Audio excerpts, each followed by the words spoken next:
அன்பான தேவ பிள்ளைகளே,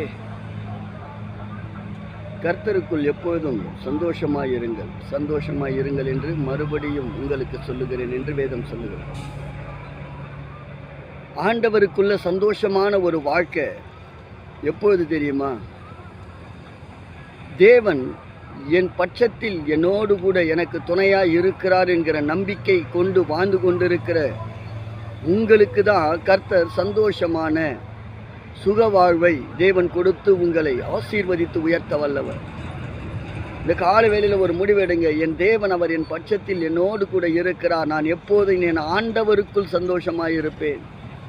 பூமிக்குரிய ஆசீர்வாதங்கள் எனக்கு குறைவுபட்டு இருக்கலாம், ஆனால் பரலோகத்தின் தேவனாகிய கர்த்தர் அவர் என்னோடு கூட இருக்கிறார். அவருக்காக என் வாழ்வு நாட்களை நான் ஒப்பு கொடுத்திருக்கிறேன் என்று நீங்கள் சொல்லணும். சந்தோஷமாக இருங்க. உங்கள் வாழ்க்கையில் வாழ்வு காலத்தில் கர்த்தர் நன்மை செய்கிறவர் தானே.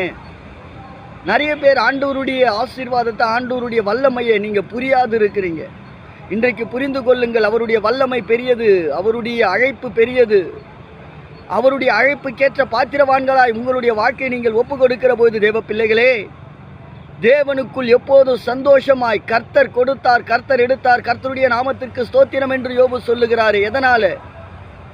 என் தேவன் தான் என்னோடு கூட இருக்கிறார், அவர்தான் கொடுத்தார், அவர்தான் இயேசுதான் எடுத்திருக்கிறார். கர்த்தராகிய யெகோவா தேவன்தான் எனக்கு எல்லாத்தையும் கொடுத்தாரு, அவர்தான் எல்லாவற்றையும் எடுக்கிறார். மீண்டும் அவர் திரும்ப கொடுத்தாலும் ஸ்தோத்திரம், கொடுக்காமல் போனாலும் ஸ்தோத்திரம். இதுதான் கர்த்தருக்குள் சந்தோஷமான ஒரு வாழ்க்கை.